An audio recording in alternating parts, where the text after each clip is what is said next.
Hello, ladies and gentlemen. Welcome to another exciting edition of Pretty Boy Doug Masters Kayfabe Corner. New name, same show. If you have any questions for myself or my great guest I got on tonight, feel free to call in. Call-in number is 954-246-0398. 954-246-0398. Like I say hi to all my thousands of fans out there that listen to me every week. Plus, I'd like to introduce my co-host. I got a new co-host. He's been on my show a time or two, but now he's officially the Pretty Boy's official co-host. I'm going to bring him from the green room, walking down the aisle, Mr. Sensational Sean Bryant. Hey, Sean, buddy, how you doing? I'm good, man.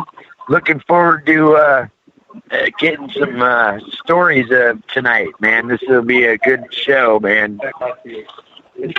All right, brother. Yeah, hey, I'm glad to bring you back on board. When you started back in the old days when I was your co-host for some shows, podcasts that you had rock and roll and everything. But glad to have you on board, ladies and gentlemen. I would like to introduce to you a man that we ran up and down the highways and byways, all points in between, followed the same women and drink the same beer. I first met this band out in Portland, Oregon, working for Mr. Don Owens, Pacific Northwest, back in the early 90s. Everybody probably knows his famous dad, the Rip the Cripple Oliver. I'd like to introduce to you and thank you so much, Mr. Larry Oliver, for being on our Pretty Boy Doug Masters Kayfabe Corner. How you doing, sir? Long time no talk, no hear. Hey, man, I'm glad to be on this show because you are my friend, and I've been places that some people wouldn't go. With you. You've been... Yeah, we've been places nobody would ever know. I probably forgot her. And believe me, if we tell them the stories, they know we're not making this shit up because you know what? It's just so many good stories. But hey, how you been doing, man? How you been doing, brother? I'm doing great, man. I'm in this great restaurant in Newport Richey, Florida, with my family. My family's sitting here. I got my wife, I got 3 of my grandkids, 2 of my nephews, and my sister-in-law and her brother. They're all sitting. I had to move to a quieter corner so I could come here and enjoy myself with you, buddy. But life's great, man. Life's great. The professional wrestling and Portland, Oregon is something that I love. But you can have that stuff. But if you want to know stories, I got them. Let's talk. Well, brother, that's what I like, stories, and people the marks out there can either take it or leave it or believe it or don't believe it. Like I said, they gotta believe it because we can't make this stuff up.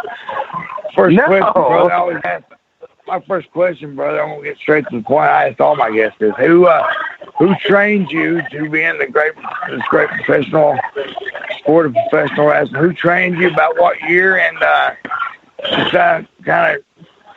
In 1989. Yeah, buddy, I'll take it. In 1989, I was trained with Coco Samoa. He brought me in with some of the wrestlers that people don't know, but he trained that were phenomenal. 500, some of them are dead, some of them are alive, but I wrestled with, he brought Tiger Chung Lee in, and I was a young college wrestler at Clackamas Community College. I had a scholarship. I'm out there wrestling, and, I had some problems with, before, so I said, hey, screw this college crap. My dad wanted me to be a professional wrestler. I left the Army. I didn't go to the Army because my dad wanted me to be a professional wrestler. So Coco and Sandy Barr, and trust me, boys, Sandy Barr, if you watched his wrestling, he was slow and methodical, but he trained some good guys. And so when Coco wasn't available, Sandy trained me. I went in the ring with my dad. I went in the ring with... I've been in the ring with some of the best wrestlers in the world. And my trainer, the best trainer I could say was Sandy Barr. You know, it was... Yeah, kid. If anybody knows Sandy Barr, he had a cigarette in his mouth, and he's holding it in one side of his cheek and going, "Hey, kid, do this." You know, so he had his kid, Jesse Barr. He had Art Barr. They were phenomenal. Jesse Barr was the funk people.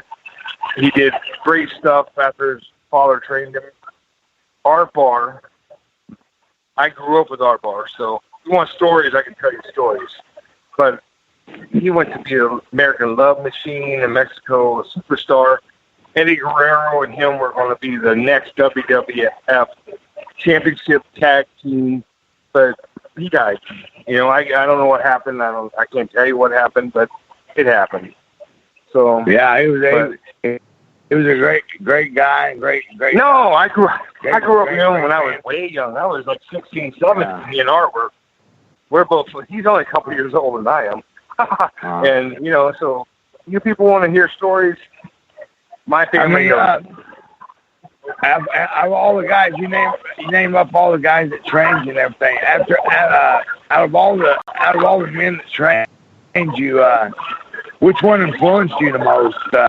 I know everybody that trains Sandy Barr that trains a wrestler, they train a little bit different. So what way? Sandy Barr. What way was he different than your dad, Rip Oliver? Which way? Was he different? My dad grew up. He trained with Hiro Matsuda. John Wolfman Smith is the one that broke him in. But in the '76, he trained with. I met his wife. I met Hiro Matsuda's daughter a couple weeks ago at the CFW, and she was honored with a Hall of Fame thing for her dad. His dad, Hiro Matsuda in Florida, he's the one who broke in Lex Luger. He broke in anybody that you think of in Florida. If he came out of Florida, Hiro Matsuda had something to do with it. He was a hardcore, beat the shit out of you, break your bones. If you weren't going to make it, they took care of you, stretched you. And I met his daughter about a month ago. And my dad's trainer was John Wolfman Smith is his real name. He was a family legend, and he wrestled at Soldat Gorky. But my trainer was Sandy Barr. I wrestled with Jesse, and they put me in the ring with whatever, Hermiro Go, whatever the promoter in Japan Go. And I made him look at a star, and then I had, wrestled with Jesse and told him, hey, we'll deal with this after when we get back in the dressing room. Because, and I earned respect with Jesse that day, because he tried to push me over. But Sandy Barr trained me to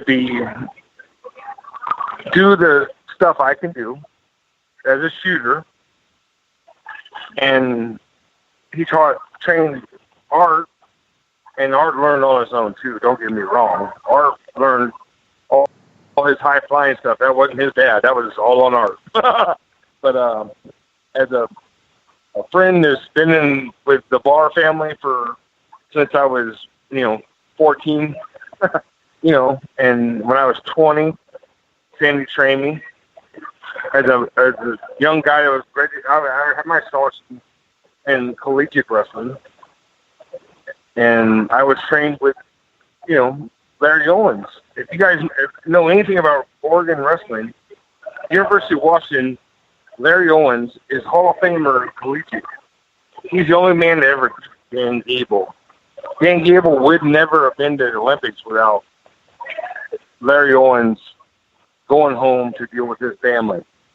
So that's what kind of people I trained with. And as a professional, I wish I would have done more, but I didn't. I was into the other part. So, as did you only do Portland, Larry, or did you go anywhere else after Portland? I could have. I didn't. I was too scared. WWF already took it over. And I could have went and starved at Tennessee, like a lot of you guys did.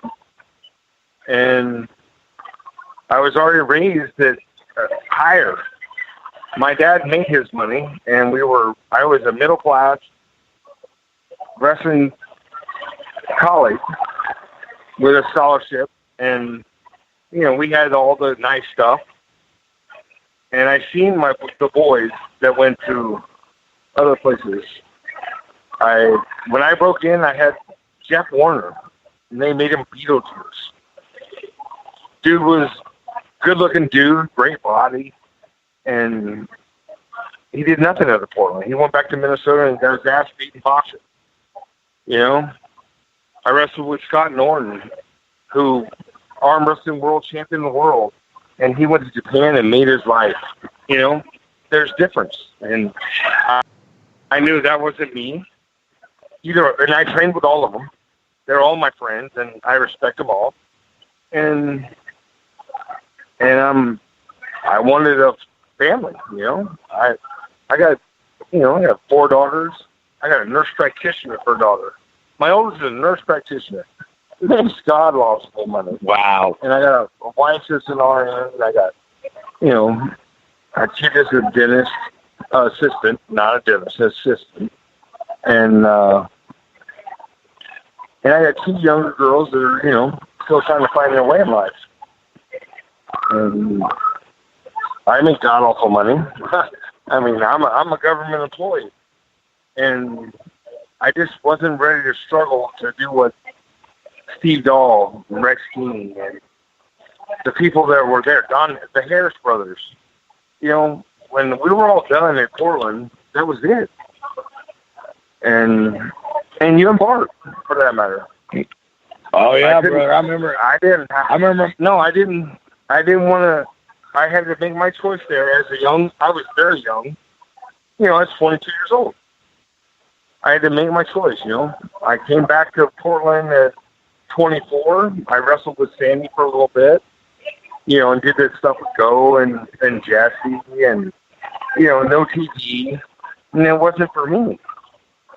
I wanted to be a superstar like everybody else, but I seen it wasn't happening, The Rock him and my brother were in kindergarten together, here in Florida.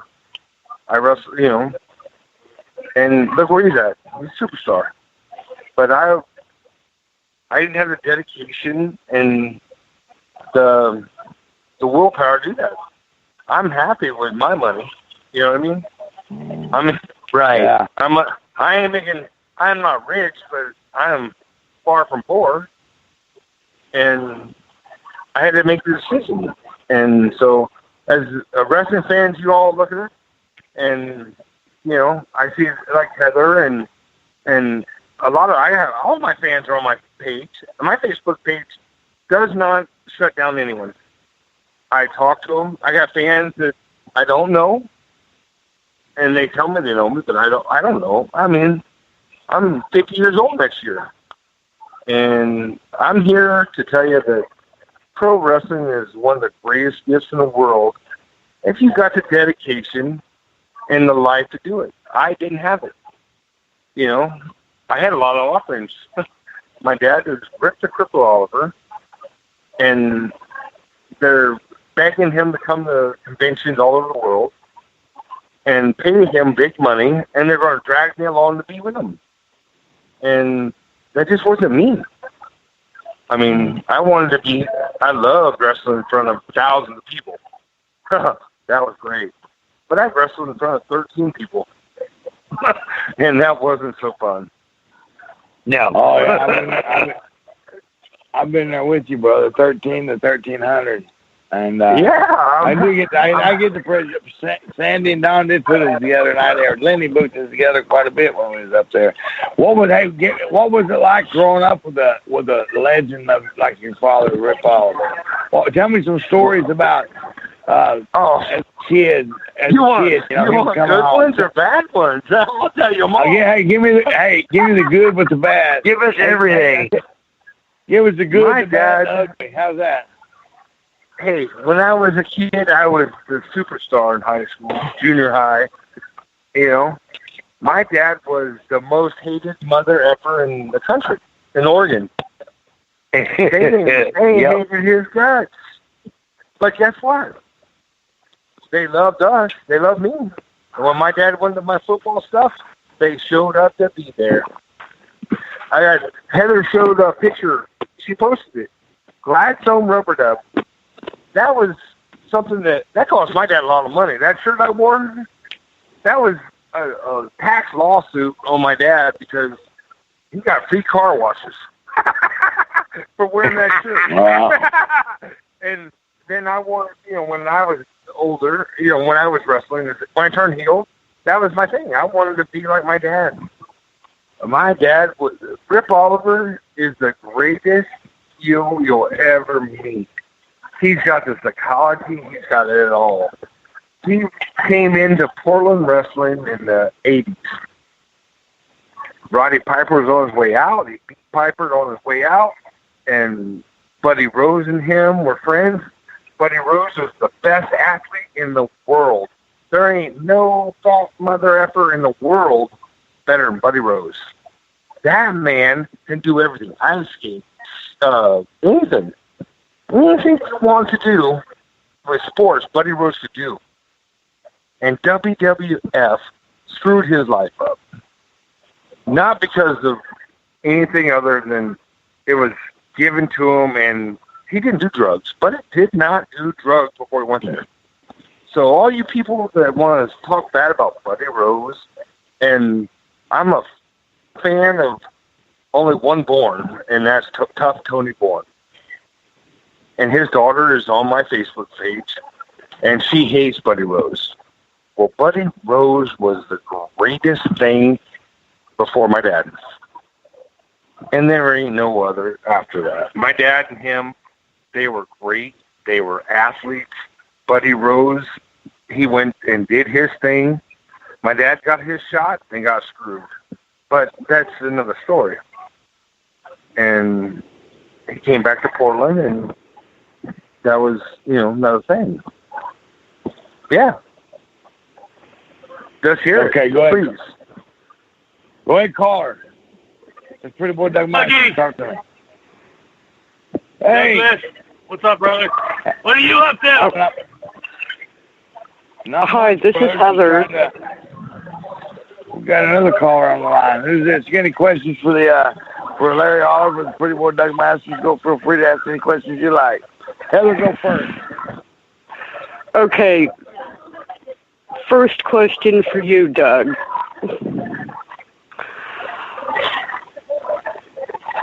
How do you look at your reputation over the years for not breaking with your image?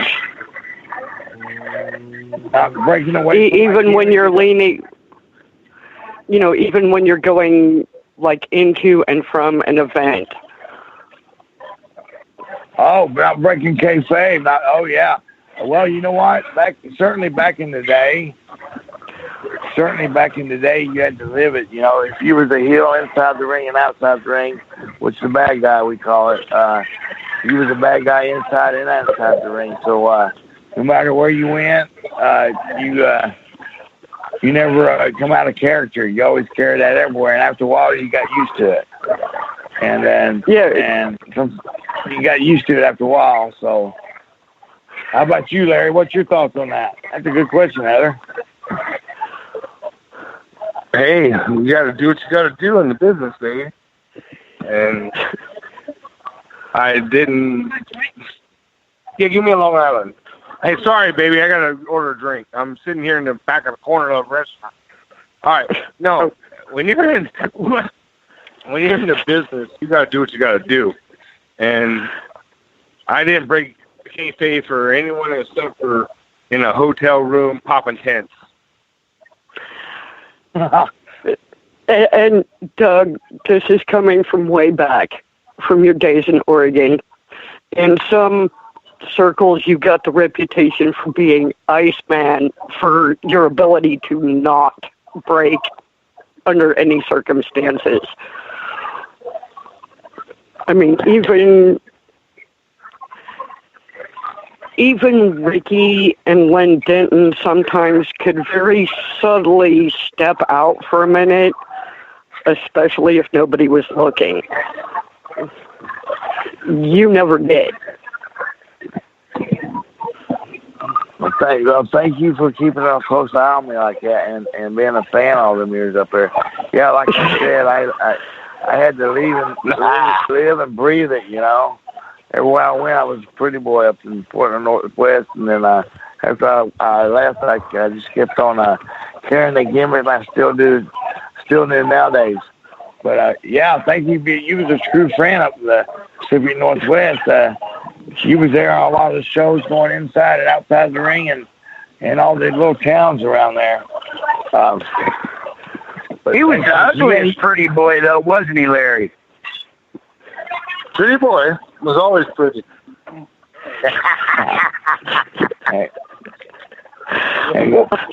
I have to say this, having I want to know where Heather is from. I'm in Salem right now, but you two might remember me from McMinnville. Oh, McMinnville, okay. So white football jersey, the really loud girl. This ain't our Washington girl I'm thinking of. No. I'm the little loud blonde girl from the bleachers in McMinnville. Mike Winter used to call me the picture collecting girl because I always had the. Oh, you're one of Mike really Winter's big girls. scrapbook. This is one of Mike Winter's girls, Doug. Oh, Mike Winter. Mike Winters had all the girls that were hardcore. Okay. They followed hardcore. Mike was one of my favorites, and I unfortunately created. Mike was great. He was a great guy. That was the best. If you wanted to be a wrestling fan and have a fan, that was the dude, because he was hardcore. I was actually guiltier of being an Art Bar fanatic once upon a time. Well, aren't we all? Me and Art go back since we were 16 apiece. So. Well, Larry, you weren't. Art had I didn't travel everywhere like he did. No, and your sense of humor was not near what his was. Wow. Well, tell us. Come on, Doug. Let's do it. This is a friend of mine who's. I got to hear this. I want to hear this. Okay, and Doug, I know you were friends with Steve Sawyer too, who had quite a sense of humor himself. Art used to. You talking about Bart Sawyer? Yeah. Bart Sawyer. Bart Sawyer. We all know. Come on, follow along, brother. We all know that we and him started in the business together. I beat the hell out of him all up the Pacific Northwest for about a year and a half. But he, on a serious note, Bart had a stroke back in the early 2000s, a real bad stroke in Nashville, Tennessee. I was working with him there. We got out of the car. He got out of the back seat and just fell in one of the boys' arms. We thought he was just messed up or something, but he had a stroke. Took him to the hospital. He got out. His mom and dad said he had another stroke. Right now, he's paralyzed on his left side. The only thing not paralyzed on him is his face. He still got that Bart look. Everybody remember the Bart look. He always got that pretty smile, the charisma. And he's in a nursing home up in Springfield, Missouri right now. He's been there for about the last 10 years. But I talk to him on occasions, and he's still alive and everything. So if anybody out there listening wants to know what happened to Bart Sawyer, a.k.a. Steve Stewart, well, that's where he's at. And you can message me if you want to ask any questions. If you want to ask any questions for him, I had tacos. Where are my tacos? I'm getting tacos, buddy. I'm trying to get my tacos. Well, Heather, do you got any more questions to ask or anything? Because I think we got another caller on the line right now. But you got any questions for Larry? Talk to me, baby. Okay, my question is kind of a little weird. What was it like for you being a kid growing up with some of the big name people, and then was it any different when you ended up working with some of them later on? Absolutely not. I grew up with Billy Jack Haynes. I traveled Texas, Florida, back to Tampa, or back to Oregon, and I had Billy Jack at my house for Christmas, and he's the same person he was then, crazy as hell. And I met, there's no understatement. There's no understatement here. This is like, that's the person I grew up with, and I grew up with Mike Miller. Mike Miller, I get some silverware. I had, Mike Miller. I took my driving test in his 60-something or 70, whatever, the Pinto. A blue Pinto is when I took my driver's license.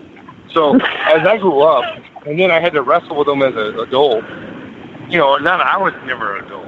Trust me, I'm an adult now. At 50 years old, but back then I was loving life, and I've known these guys since I was a kid. Dave, the Assassin, all the names he's had, Top Gun, whatever. I grew up with all these people for all my life. And Dave had just had his, if anyone's ever in Tampa or Largo, Florida, please come visit Crazy Dave's Tavern. He's got a sports bar, and it's great. He's got a pool. He's got pool tables, beer, wine, the best Cuban, the best 9-inch Cuban sandwich in the country. That's a plug for Dave, Crazy Dave.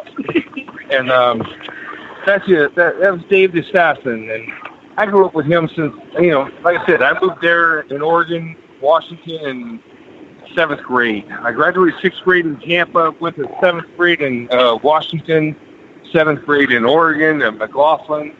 I mean, I've traveled the world, and I've seen it all. And then my dad and my friends as wrestlers have gave me the best life anyone could ever ask for. I grew up with Kirk Higgins. I grew up with Dynamite Kid. They're both dead. I grew up with Art Barr. He was the same age as me, and he's dead. And I learned, and I don't do drugs. So all you kids out there listening, don't do drugs. When you get old enough, you can have a drink. That's all I do. And I'm telling you right now, the wrestling world would be great if people could not do drugs and go out and have a good time when you're old enough and enjoy life. I'm sitting here with my family. I got two of my 18 and 19-month-old grandson I'm watching right now. My wife and my sister-in-law are dealing with because I got a spoiled rotten. We're the Mexican restaurant here in Port Richey, Florida, and I love it. But I love too. Hey, Larry, I'm going to stop you there for a minute, brother. Heather, stay on the line right there. Hey, I got another caller on the line. I believe I'll let's go. I'm ready to try me a chimichanga. Yeah. All right, brother, go ahead. Caller, go ahead and go through. Dougie. Hey, Cobra Rose, how you doing, brother? What's up, my brother? Not much, man. How you been doing? How life's treating you? It's good. It's good. I made it back home to Los Angeles. I'm sitting here in my car, making under the LA heat, getting ready to down to the strip. Sounds good, man. How you got any questions for Mr. Larry Oliver, and myself. Or Yeah, I got anything. one It's funny. particular. I don't want to talk to you, Doug. I have to talk to you every damn night. Hey, Larry. Yes. Let's go back to the night you talked about Billy.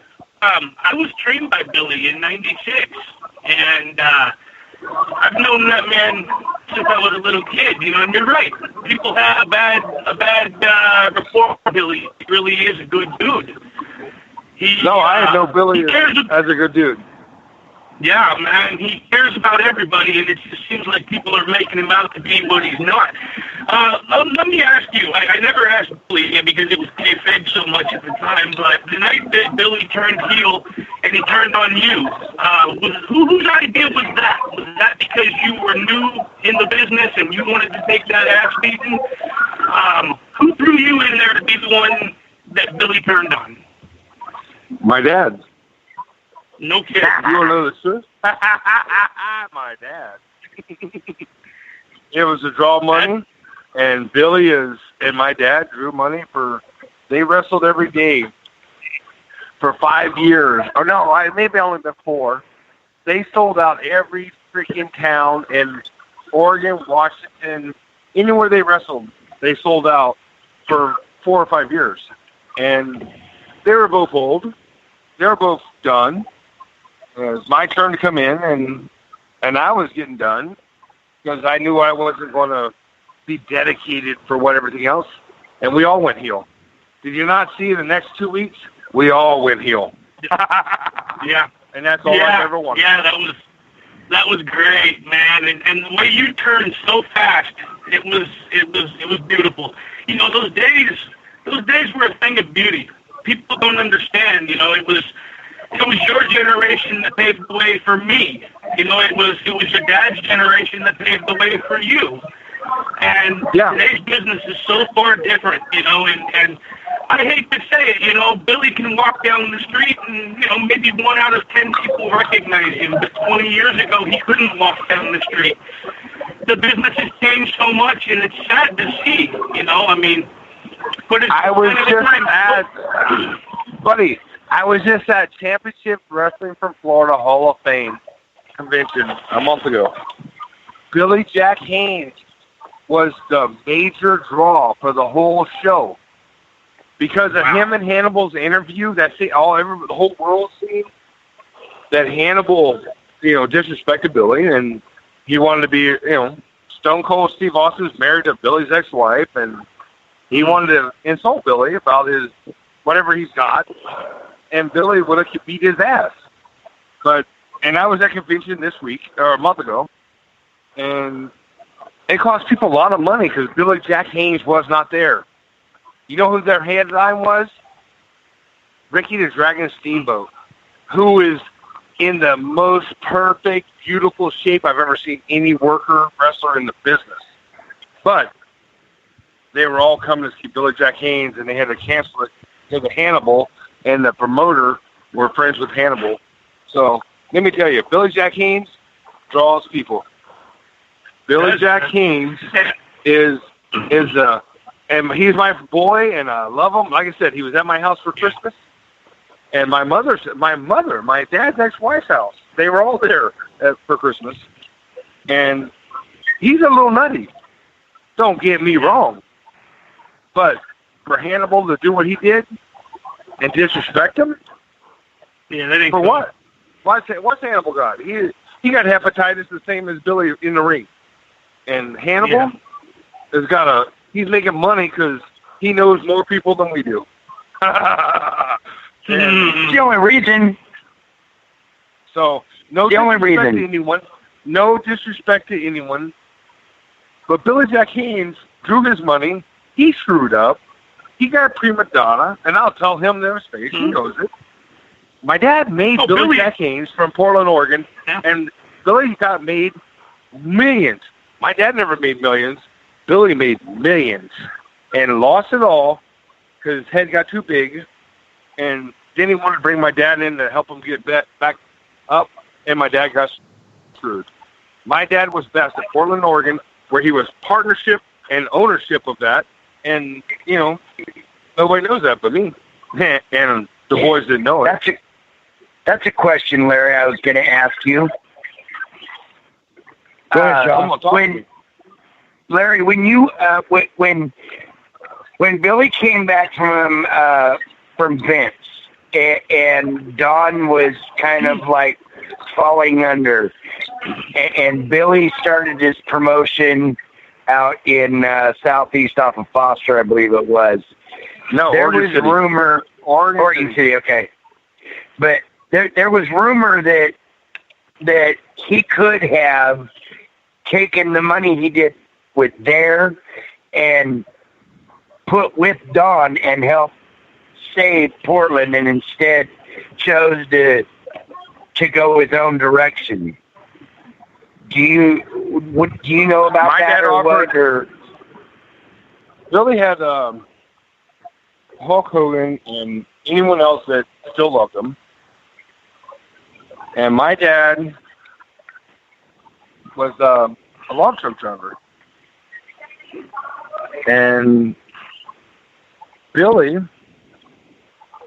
offered my dad the same thing Don did.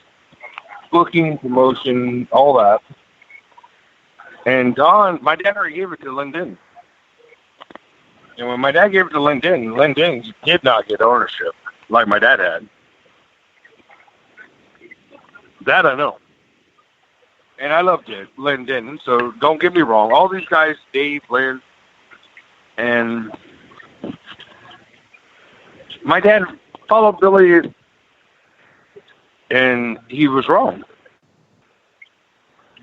But Don didn't offer him the same as respect either. So I know that. And right. I don't know where my dad's heart was when he did it. Who am I talking to? It's Sean. Sean, yeah. It's Sean McCall. Okay, I got you. As long as I'm not talking to, the guy I was talking to before. But my dad gave Don Owens everything.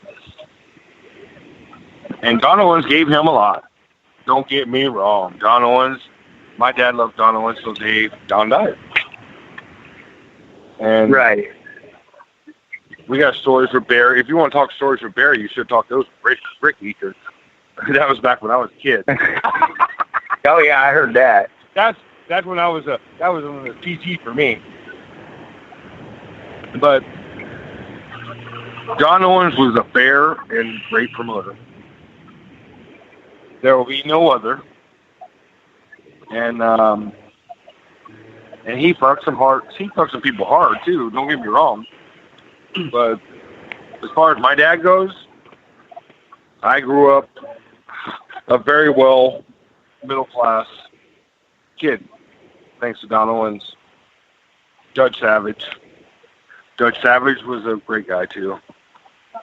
Well, tell Aunt Kristen. Yeah, let me tell my nephew. Tell Aunt Kristen, I'm that's fine. If you always need to pay for the bill, I'll pay for it. All right. Well, you guys almost done with me yet? Because my wife's killing me. But hey, Larry. Go ahead.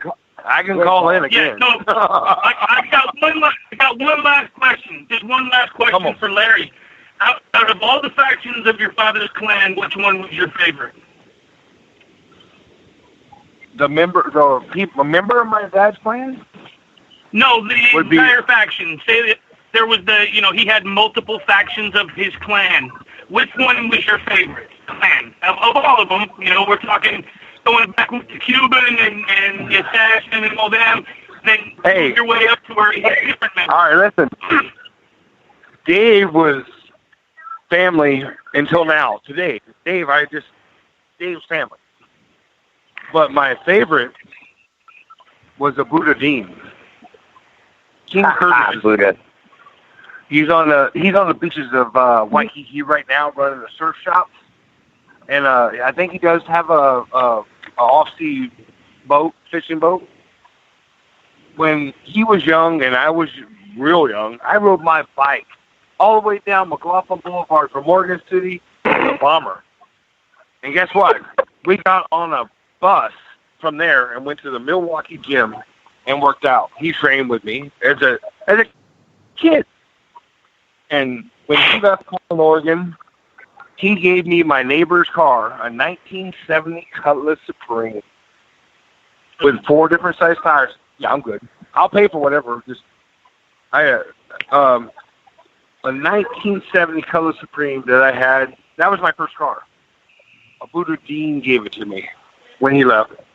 It had, like I said, it had a snow tire on the front wheel. It only had 4 different size tires on it. Wow. But he gave it to me. And so when my dad's 77 Coupe de Ville Cadillac, you know, that was my first car. Well, Buddha Dean's was my first car, but that's the one I drove because Buddha Dean's car had 4 different size tires on it. And so if you want to ask who the greatest impact in my life for the clan would be a Buddha Dean. And a Buddha Dean, Curtis, he was a great dude. And I look him up every day. So if you guys find out his number, you make sure you call me and tell me. Because I'd love to go to Waikiki and go on this beach with him. Because I know he's as big as his dad now. And he's sitting on the beach selling fish, deep sea fishing strips and surfboards still. And yeah, there's a fake Facebook on him. I can't find him. I tried. Trust me. Yeah. He's out there. I see Facebook stuff on him, wrestling places. I thought he went back to Hawaii with his dad and said, hell with wrestling when he left Oregon. But that's the way I see it, you know.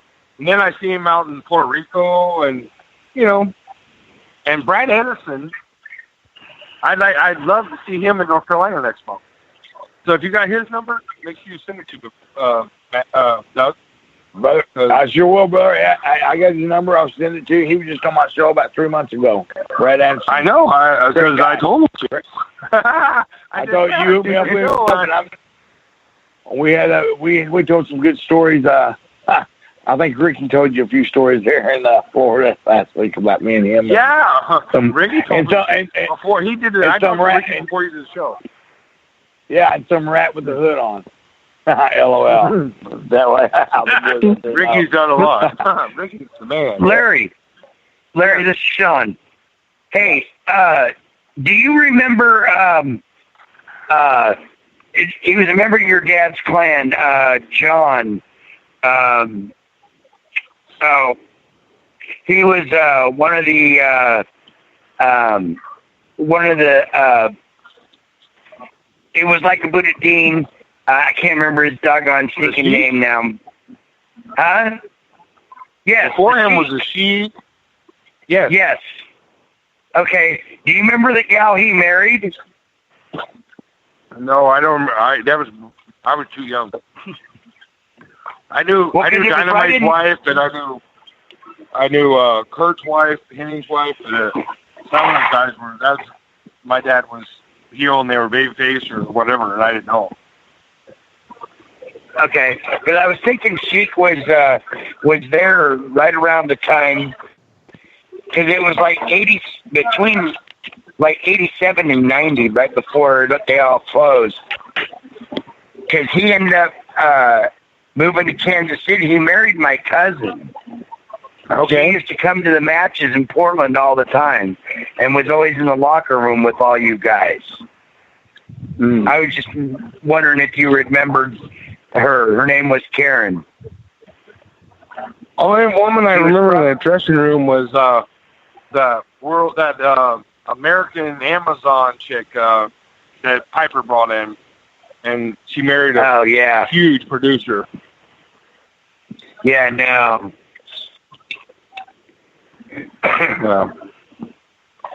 All right, guys, are we almost done? Yeah, bro. Yeah, we're probably good, Dad. Yeah, I hope everybody had a good time. I mean, I'll do this again if you want some more, but like I said, I got my 18-month-old. They're both looking at me and my wife and her sister. It's like ready to kill me. Come on, Grandpa. I'm sitting in a private booth in the back of this place. I got you, Larry. Hey, Matt, Cobra, I heard you in the background. Any more questions you got, brother? No. Quick. No, man. Nothing. sitting out here baking All the LA Heat water pressure washes the way. Hey, I just want you guys to know that Portland Wrestling had brought out the best stars in the 70s, 80s, and 90s. And without a doubt. we got a lot of them are dead. But remember, not you. Tell her that.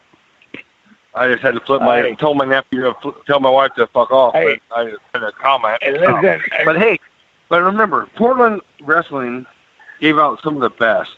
And I wasn't one of them, but there was a lot. And I grew up with them.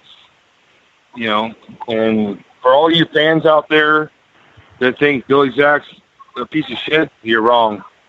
He came from rags to riches to rags, and he's trying to get his life back.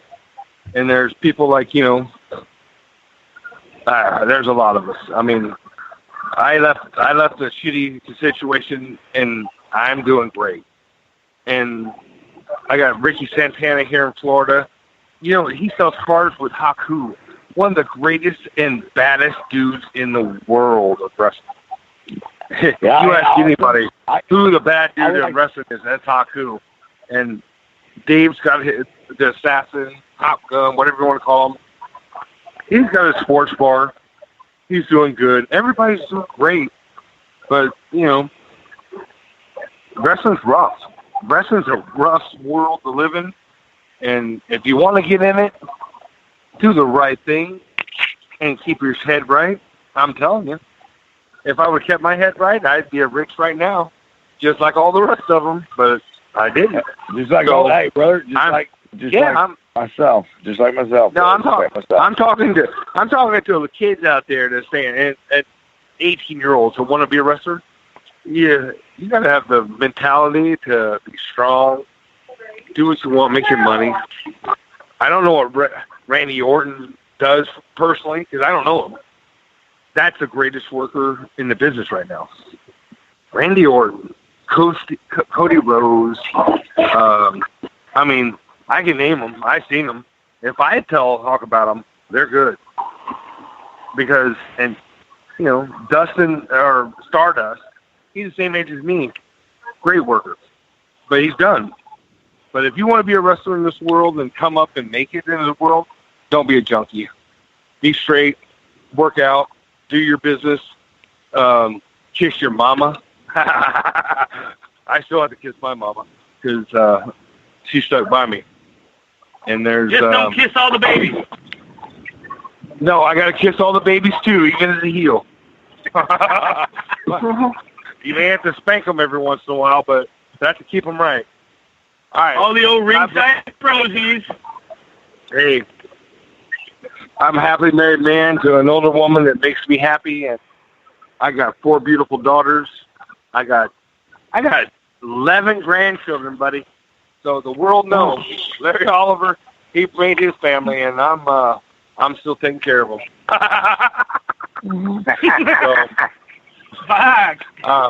If you guys do a show in Portland next summer in 2020, let me know. Yeah, that's what I'm working on now, Larry. So that'll cost I you, definitely Sean. want to get. I know it cost me. I ain't worried about that. But I'm definitely bringing you and your dad out here. There's no damn guarantee about that. We can come for 2 days. My dad's good for 2 days. Yeah, It'd be exactly. nice if we could have on Owen's memorial show. That's kind of what I want to do, Matt. We'll talk about all that. Yeah. Larry, I love you, brother. Love you, brother. All right, love you guys too. Thank you for taking time out. This only cost me $60. Well, you know what? 60. I guess what? I'm paying the bill now. It only cost me $60. I will listen, brother. I love you. Doc, I love you too. 5-0 go slow, bro. You made you got spent 60, though. You made a little bit of money out for it. Yeah. You put a little bit back. Right. I love you too, brother. I got your number, and next Friday, if I call you, you better answer. I'll call you. You call me. I got No, I'll call you. You're lying. I'm calling this number right here. Who do you have next week on? I got Bagwell. Buck Bagwell. Screw Mark Bagwell. Bagwell. Get the crippler on. We want the crippler. We don't want Bagwell. We want the crippler. I want Bagwell. No. Get the bag. Hey, guarantee the Bagwell, and I'll try to get you the cripple. Okay? Well, I'm I'd rather guaranteed. hear Not the next week. Not next week. We'll promote the crippler. Yes, sir, we will. Yeah. Hey, Yes, we will, Larry. I love you, Doug. And love you too, Larry. You Tell call your me dad, anytime love you you, need me. man. I talk. you come to Florida. Tell your dad. You come to Florida, and Yes, sir. we'll deal with what we need to. All right, boss. All right. I keep telling him he needs to get his ass down there, Larry. All right, man. Hey, you guys All right, see, buddy. I'll talk to you on Facebook. I'll call you, Doug. All right, buddy. All right, buddy. Thanks, you. Larry. Love you, bro. All right, buddy. All right, bye. Tell your See you, dad, Larry. say hi.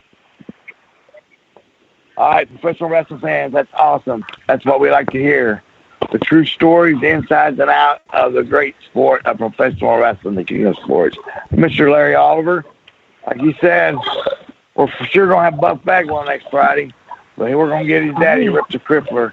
And after that, hey, Heather, I heard You heard that. We're going to get Crippler. Yeah, well, we're guaranteed Buff. I still got Cobra No. Rose on the line, too. Cut him. Cut his ass.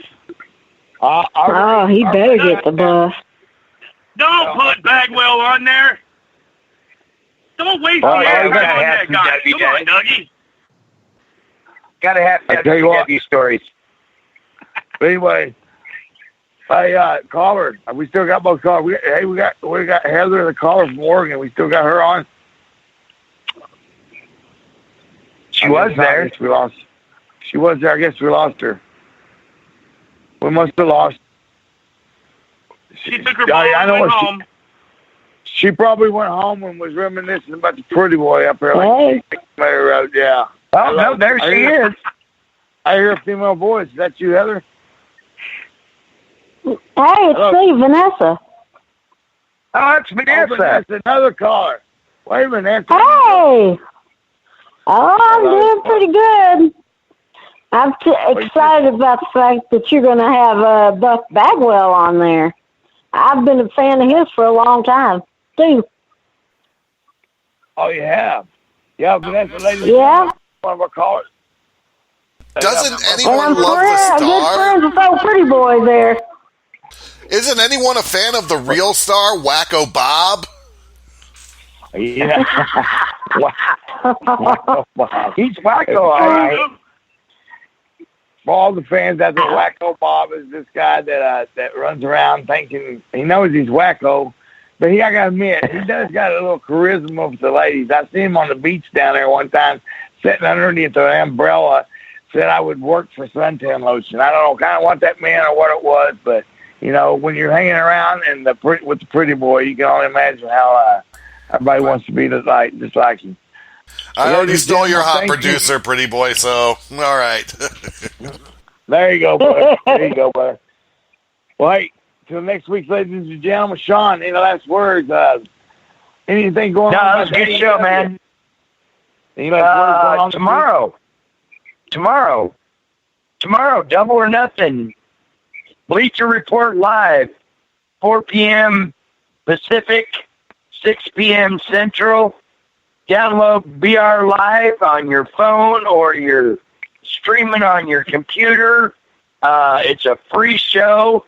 It's called Fight for the Fallen.